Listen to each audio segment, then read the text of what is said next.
What is a cash conversion cycle? Sometimes referred to as an asset conversion cycle or a net operating cycle, the cash conversion cycle is a simple process that is used to evaluate the current financial stability of a business. Essentially, the cash cycle looks at the time periods associated with several basic elements of doing business. Understanding cash conversion cycles can give a business some concept of how long certain assets are tied up in the production, payables, and receivables process and are thus not available for use in making investments in the business operation.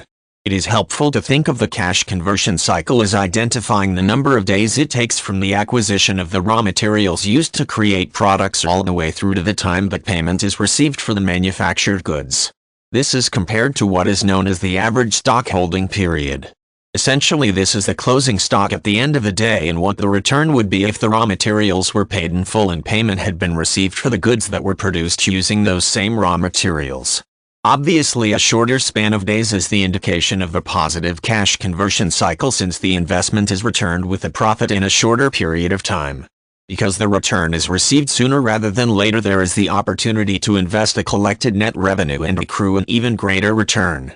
More return from the investment means more revenue that can be used to expand production or benefit the business in some other manner.